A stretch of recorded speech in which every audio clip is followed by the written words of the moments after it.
ฮลโหลสบายดีทุกคนมื้อนี้เราจะพามาหล่อบุญพระธาตุอีหังเนาะมื้อนี้ซึ่งเป็นมื้อสุดท้ายเราจะพามาหล่อบรรยากาศว่ามื้อสุดท้ายบรรยากาศคนจะหลายหรือหนาแน่นหรือบ่เรามาเบิ่งนำกันว่ามื้อนี้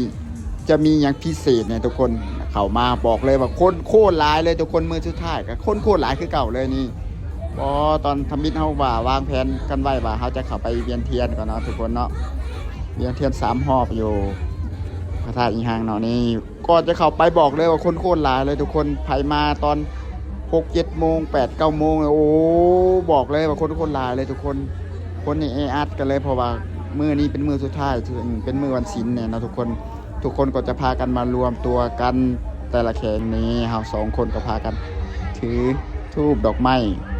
นี่เตรียมจะย่างเข้าไปนี่เอามาจุดธูปก่อนทุกคนก่อนจะไปเฮาพากันมาจุดธูปก่อนเนาะนี่ก็เนมกล้องอีกหลังจากนั้นเขาก็พากันมาเวียนเทียน3 รอบนะทุกคนนี่3 รอบก่อนมื้อนี้เป็นมื้อพิเศษเลยมื้อวันศีลบอกเลยว่าคนหลายนี่ก็พาอาจารย์เพิ่นก็พาออกต้นญาติโยมเนาะเวียนก็หลังจากนั้นเขาก็พากันมาพ่อทีมงานของเขาทีมงานคุณภาพซึ่งนี้พากันมาพ่อเอื้อยๆเนาะ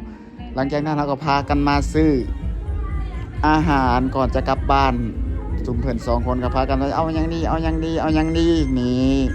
หลังจากนั้นเขาก็พากันซื้อแล้วก็พากันกลับบ้านขอบใจทุกคน